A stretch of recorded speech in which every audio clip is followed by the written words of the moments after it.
Hello students, welcome back. आज का पहला इडियम है an old head on the young shoulders, यानी कि यंग कंधों पे एक बड़ा हेड, एक बुजुर्ग इंसान का सर, यानी कि एक ऐसे व्यक्ति से जो कि बहुत कम उम्र में बहुत बड़ी जिम्मेदारी उठा लिया हो, बहुत ज्यादा रिस्पॉन्सिबिलिटी उठा लिया हो, या फिर जरूरत से ज्यादा मेच्योर हो गया हो समय से पहले। वो होता है an old head on young shoulders. तो कम उम्र में बहुत ज्यादा समझदार व्यक्ति, जैसे कि at just 16 she manages family finances, truly an old head on the young shoulders। और वहीं the way he handled that breakup calmly shows he is an old head on the young shoulders, यानी ये वो बहुत ज्यादा matured है। Next idiom है an olive branch। Olive का जो ब्रांच होता है ना, आप सब जानते होंगे, ये एक तरह से शांति का प्रतीक होता है। ये एक सिंबल है शांति का या फिर सुलह का प्रस्ताव का। ओके, द सिंबल ऑफ या फिर offer of peace. For example, after the fight she sent him a meme as an olive branch. उसने क्यों भेजा उसको ऑलिव ब्रांच की तरह, यानी कि शांति प्रस्ताव की तरह उसे भेजा। और वहीं the two student unions finally extended an olive branch after days of protest. तो जो दो स्टूडेंट यूनियंस थे, आपस में बहुत दिन तक वो लोग प्रोटेस्ट किए, लेकिन आखिरी में उन लोगों ने सुलह कर ली, एक तरह से कॉम्प्रोमाइज कर लिया। और वही नेक्स्ट इडियम है एन ओपन बुक। एक ओपन बुक का मतलब होता है ऐसे इंसान से जो बिल्कुल खुली किताब की तरह होता है, उसके बारे में सभी लोग जानते हैं, वो अपने बारे में चीजों को छुपा कर नहीं रखता है। इसका जस्ट उल्टा हो जाएगा क्लोज्ड बुक, यानी कि वो इंसान जो कि अक्सर अपनी बातों को गुप्त तरीके से रखता है, हो गया क्लोज्ड बुक। तो एकदम स्पष्ट या फिर जिसे समझना बहुत आसान हो, वो होता है ओपन बुक। तो a person who is easy to understand या फिर वेरी ट्रांसपेरेंट, जैसे कि he is an open book, can not hide his emotions even for a second. एक सेकंड के लिए भी अपने इमोशंस को छुपा नहीं सकता। और वैसे ही unlike her brother, she is an open book, tells everything up front. एकदम सबको सामने ही बता देती है, तुरंत बिना पूछे भी बता देती है। तो हो गया ओपन बुक का मतलब। नेक्स्ट इडियम है up and up hill task. जैसे कि हिल पे चढ़ना बहुत ही मुश्किल होता है, लोग थक जाते हैं उसमें, वैसे ही कोई एक ऐसा काम जो बहुत ही डिफिकल्ट होता है, बहुत ही मुश्किलों से भरा होता है, डिफिकल्ट टास्क होता है अप हिल टास्क। जैसे कि मांझी द माउंटेन मैन ने इस पहाड़ को तोड़ के एक अप हिल टास्क को अटेन किया था। तो getting a government job today is like an up hill task, without consistency कोई नहीं कर सकता है। वही convincing Indian parents for a gap year is an uphill task. बिल्कुल नहीं मानते कि आपको एक साल पढ़ने के लिए ब्रेक दे दे। ओके, ये हो गया बहुत ही ज्यादा चैलेंजिंग इशू। और वहीं अपील टू द सीजर का मतलब हो गया, देखो जूलियस सीजर ना एक बहुत ही फेमस कैरेक्टर है। आपने अगर रोमन इंग्लिश के बुक्स पढ़े होंगे आईसीएसई बोर्ड्स के, तो आप जानते हो कि जूलियस सीजर क्या था, एक बहुत ही फेमस किंग था रोम का। ठीक है, तो वो सबसे हाईएस्ट बॉडी था, जैसे सुप्रीम कोर्ट होते हैं अभी के टाइम पे।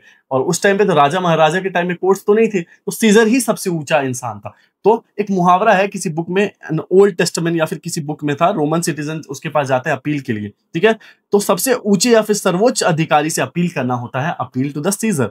जैसे कि when the principal did not listen, students decided to appeal to the Caesar, यानी कि डीन प्रिंसिपल से भी ऊपर। और वैसे ही she appeal to the Caesar by emailing the university VC about the harassment case. उसने क्या डिसाइड किया, सबसे बड़े बॉस के पास हम लोग जाएंगे, हम लोग सीजर के पास जाएंगे, ना कि छोटे मोटे ये सब अथॉरिटी वाले लोगों के पास। और वहीं एन एप्पल ऑफ डिस्कॉर्ड।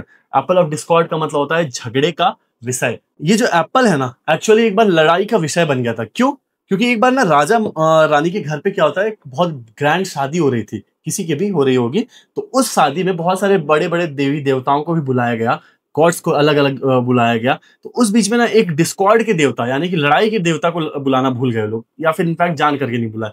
तो उसने बदमाशी में पता है क्या किया, उसने एक एप्पल भेजा, ऐसा सोने का एप्पल भेजा, और उसमें लिख दिया कि to the most beautiful person, यानी कि सबसे खूबसूरत इंसान के लिए भेजा गया। अब ब्यूटीफुल सबसे ज्यादा कौन है, वो कौन डिसाइड करेगा? अब सारे के सारे लोग आपस में भिड़ गए कि बस मेरे लिए आया है, सबसे सुंदर तो मैं हूं। और ये बन गया तब से origin an apple of discord का, यानी कि कॉज ऑफ कंफ्लिक्ट, लड़ाई झगड़े का कारण।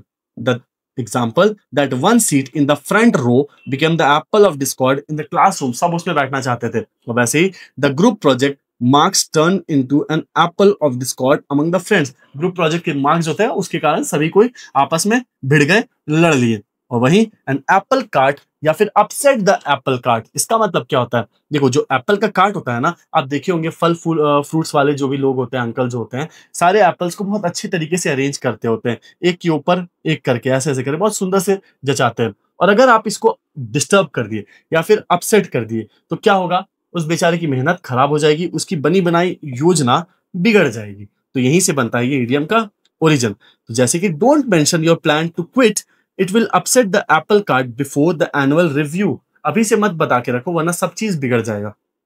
और वहीं the sudden rain upset the apple cart of our perfectly plan shoot. जो अचानक से रेन हो गया उसके कारण सब कुछ गड़बड़ हो गया, ठीक है, खराब हो गया। और वहीं एप्पल्स एंड ऑरेंजेस का मतलब क्या होता है? जैसे कि एप्पल और ऑरेंज बिल्कुल ऑपोजिट थिंग्स है, बिल्कुल एक दूसरे से अलग है। तो कोई चीज, दो चीज जो एक दूसरे से बिल्कुल अलग होती है उन्हें बोलते हैं एप्पल्स एंड ऑरेंजेस। जैसे कि comparing A CA with a content creator is like comparing apples and oranges. दोनों अलग अलग फील्ड के लोग हैं, इनको आप कंपेयर नहीं कर सकते हो। वैसे ही don't compare street foods to the fine dining.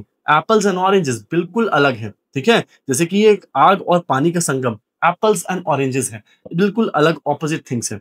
Next idiom है अप्रोपोज ऑफ नथिंग। मतलब कि अगर होता है ना, अक्सर हम लोग बात करते करते कुछ अचानक से दूसरे टॉपिक पर भटक जाते हैं, या फिर कोई एक इंसान होता है अक्सर उसकी ये सब करने की आदत होती है, तो वो ऑल ऑफ अ सडन किसी और टॉपिक पे भटक जा रहा होता है, ठीक है। तो अप्रोपोज क्या है ना, एक्चुअली अप्रोपोज फ्रेंच वर्ड से आया है जिसका मतलब होता है विथ रिगार्ड टू। इसका मतलब होता है विथ रिगार्ड टू, या फिर किसी चीज से संबंधित, ठीक है। तो किस चीज से ये संबंधित है? नथिंग से। यानी कि आप कुछ ऐसा बात कर लो जिसका पिछले चीजों से कोई मतलब नहीं है, उसका उससे कोई संबंध नहीं है, तो ये क्या होता है? Apropos of nothing. जैसे कि apropos of nothing she asked do you believe in aliens during an budget discussion. मतलब कि बजट का डिस्कशन चल रहा है, उस दौरान में अचानक से पूछ दो कि तुम एलियन में विश्वास करते हो, तो ये क्या है? अटपटी सी बात है। आप अचानक से सडनली किसी और चीज के बारे में बात कर रहे हो, तो ये हो गया अप्रोपोज ऑफ नथिंग। और वही ही suddenly said I miss Goa apropos of nothing. अचानक से पता नहीं उसको गोवा की याद आ गई और वो बोल दिया कि I miss Goa apropos of nothing, अचानक से सडनली, बिना बात के। ओके, तो नेक्स्ट इडियम है आर्गस आइड। ये जो एलियन है ना, ये आर्गस, ये जो ग्रीक माइथोलॉजी का एक कैरेक्टर है, इसके 100 से ज्यादा आंख थे, 100 से ज्यादा। तो इसका क्या था कि वो जो सोता भी था ना, तो अपनी मेन आंखों को तो बंद करके सो रहा है, 40-50 आंखों को भी बंद करके सो जा रहा है, लेकिन एक आध आंखें कुछ उसकी खुली रही जाती थी।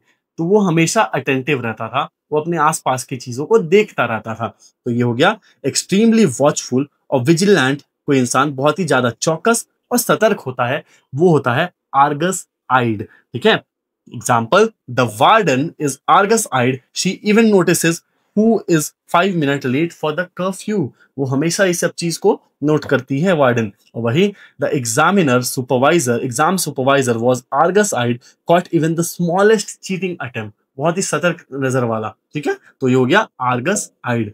तो नेक्स्ट इडियम है an armed a person who is armed to the teeth. मतलब दांत तक में हथियार करके पकड़ करके रेडी है। मतलब इसके पास इतने आर्म्स, मतलब इतने सारे हथियार हैं, इतने हथियारों से लैस है वो कि दांत से भी पकड़ के रखा हुआ है। यानी कि कंप्लीटली इक्विप्ड या फिर प्रिपेयर्ड फॉर समथिंग, मतलब किसी चीज के लिए भयंकर तरीके से तैयार रहना। जैसे कि the police entered the area armed to the teeth after the clash. Police उस एरिया में कैसे पहुंचती है? पूरी तरह से आर्म्स से, यानी हथियारों से लैस होके। और वैसे ही came armed to the teeth for the interview, portfolio, certificate, mock answer, सब चीज लेकर आया था वो। यानी कि पूरी तरह से तैयार होकर के वो आता है। ओके, ये हो गया आर्म्ड टू द टीथ, यानी कि पूरी तैयारी के साथ आना। नेक्स्ट इडियम है अराउंड द क्लॉक, यानी कि दिन रात बिना रुके थके किसी काम को करना, उसे बोलते हैं to do something around the clock. Continuously किसी चीज को करना, रात दिन लगे रहना उस चीज में।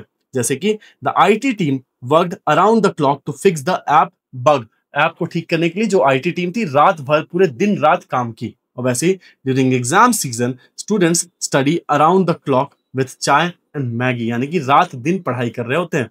और वहीं अराउंड द कॉर्नर, कोई चीज एकदम आपके आसपास ही, भले आपको दिख नहीं रहा हो, लेकिन कोई इंसान अगर जस्ट आने ही वाला है, कॉर्नर में ही है, मतलब आप यहाँ पे खड़े होकर बात कर रहे हो लेकिन वो बस वहां से आ रहा है, बस ऑलमोस्ट पहुंच गया, तो वो होता है अराउंड द कॉर्नर। तो बहुत पास, जल्द से आने वाला, जल्द ही आने वाला व्यक्ति होता है। वेरी नियर इन टाइम या फिर डिस्टेंस, जैसे कि ये, इसको पता भी नहीं था but the rival was around the corner, पास में ही थी बेचारी।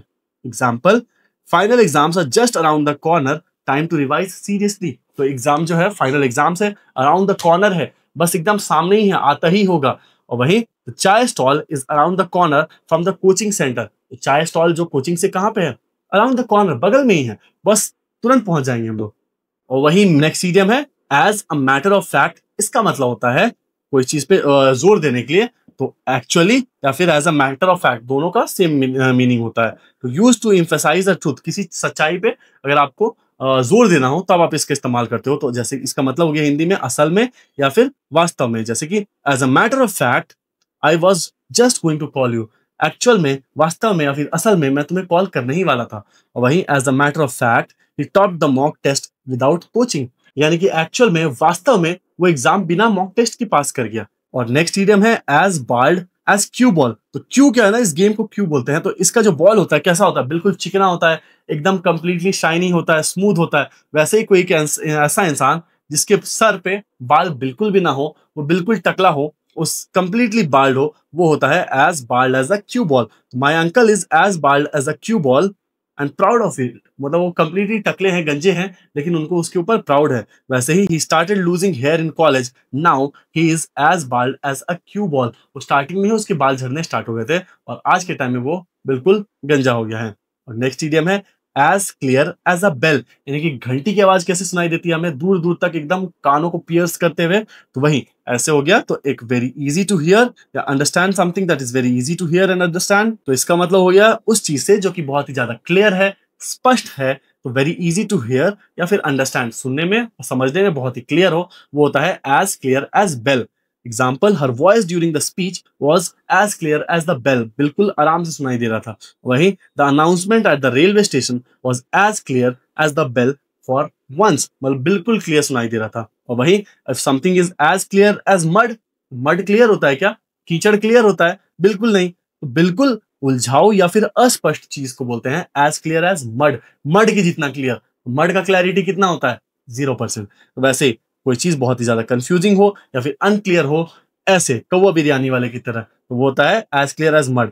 जैसे कि this maths concept is as clear as the mud to me, मुझे बिल्कुल पसंद, बिल्कुल समझ में नहीं आ रहा। और वैसे ही the new tax rules are as clear as mud, no one gets them. जो नया टैक्स रूल है उसको कोई समझ नहीं पा रहा है, वो बहुत ही ब्लरी है, बहुत ही डिफिकल्ट टू अंडरस्टैंड है। ओके, और नेक्स्ट हो गया एज डैफ्ट एज अ ब्रश। देखो, डैफ्ट का मतलब होता है सिली या फिर बेवकूफ, इसका मतलब होता है सिली या फिर बेवकूफ, इंग्लिश वर्ड है, ठीक है। और ब्रश, बिल्कुल ये जो ब्रश होता है, हम लोग मान के चलते हैं कि ब्रश का खुद का बुद्धि नहीं होता है, इसको कैसे भी कोई झाड़ वाड़ के कैसे भी यूज कर लेता है। तो कोई एक ऐसा इंसान बहुत ही ज्यादा मूर्ख है, बहुत ही बेवकूफ है, वो होता है as daft as a brush।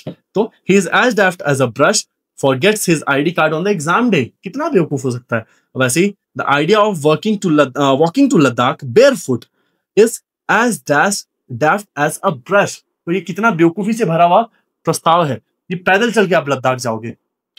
Next idiom है as dead as doornail। डोरनेल क्या होता है? ये जो कांटी का होता है, डोर के ऊपर लगा हुआ नेल, वो बिल्कुल कंप्लीटली, ये देखो ऐसे ठोक दिया गया है, वो क्लियरली उस पर दबा दिया गया है, अब इसको आप ठीक से निकाल भी नहीं सकते हो। तो ये क्या हो गया? ये चीज कंप्लीटली यूजलेस हो गया, इनएक्टिव हो गया, डेड हो गया, खत्म हो गया, इसका कोई इस्तेमाल नहीं है। तो कोई ऐसा चीज जो पूरी तरह से खत्म हो गया, वो निष्क्रिय है, इनएक्टिव है। जैसे कि the WhatsApp group is as dead as a doornail since the semester ended, अब कोई उस पर बात नहीं करता। और वैसे ही the old laptop is as dead as the doornail no won't even turn on. तो जो पुराना लैपटॉप है एकदम कंप्लीटली खत्म हो गया है, तो उसका कोई काम नहीं है। तो गाइस, अब हम लोग एक क्विक रिवीजन करते हैं और उसके बाद कुछ क्वेश्चंस आपके लिए मैं छोड़ के जाऊंगा एज यूजुअल। तो पहला इडियम है an old head on the young shoulder. इसका मतलब उस युवा बच्चे से होता है जो कि अपने बहुत कम उम्र में बहुत भारी भारी जिम्मेदारी उठा लिया है या फिर जरूरत से ज्यादा मैच्योर्ड हो गया है, वो होता है an old head on the young shoulder. और वहीं ऑलिव ब्रांच का मतलब होता है शांति के प्रस्ताव से, पीस के लिए एक ऑफर से। और वहीं ओपन बुक उस इंसान को बोलते हैं जो कि खुला किताब की तरह उसके बारे में सभी कोई जानते हैं, कुछ भी छुपा नहीं होता है। और वहीं अप हिल टास्क, यानी कि जैसे कि हिल के ऊपर चढ़ना बहुत ही मुश्किल होता है, वैसे ही कोई ऐसा काम जो कि बहुत डिफिकल्ट टू डू है, वो होता है अप हिल टास्क। और वहीं अपील टू द सीजर, ये जूलियस सीजर एक राजा था रोम का, जो सबसे ऊपर वाला, सबसे हाईएस्ट अथॉरिटी था। तो उसके पास अगर आप अपील करने के लिए जाते हो, माफी मांगने के लिए जाते हो या फिर किसी भी रिक्वेस्ट के लिए जाते हो, तो वो होता है अपील टू द सीजर। तो an appeal to the highest authority, for example Supreme Court.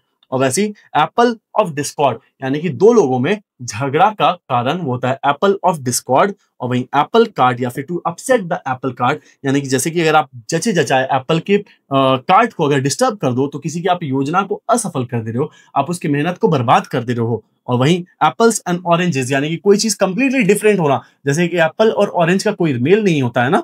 और वैसे ही अप्रोपोज ऑफ नथिंग, अप्रोपोज का मतलब फ्रेंच वर्ड से आया है जिसका मतलब होता है विथ रिगार्ड टू, किसी चीज से रिलेटेड होना। तो अगर आप कोई ऐसी बात कर दो जो कि प्रीवियस बातों से कोई उसका रिश्ता नहीं होता, कोई मेल नहीं होता है, तो वो होता है अप्रोपोस ऑफ नथिंग। और वहीं आर्गस आइड एक एलियन ऐसा था, एक ऐसा ग्रीक माइथोलॉजी का कैरेक्टर था जिसके 100 से ज्यादा आंखें थे। तो एक आर्गस आइड उस इंसान को बोलते हैं जो कि आंखें खोल के हमेशा सतर्क रहता है। तो बेसिकली एक बहुत ही ज्यादा सतर्क और चौकस इंसान वो होता है आर्गस आइड। उसके बोलते हैं ना 100 आंखें होते हैं। तो भाई आर्म्ड टू द टीथ, अगर आप अपने टीथ तक में, अपने दांतों में भी आर्म्स को यानी कि किसी हथियार को फंसा करके रखे हो, यानी कि आप कंप्लीटली किसी चीज के लिए तैयार हो, आप बहुत ही ज्यादा रेडी हो उस वॉर के लिए। और वहीं अराउंड द क्लॉक यानी कि दिन रात रात दिन किसी काम को करना। और वहीं अराउंड द कॉर्नर, कोई चीज बस आता ही होगा, बगल में ही होगा, वो होता है अराउंड द कॉर्नर। तो कोई चीज बहुत ही ज्यादा पास हो। और वहीं as a matter of fact का मतलब होता है एक्चुअली, एक्चुअली के सेंस में इसको बोल सकते हैं, ठीक है।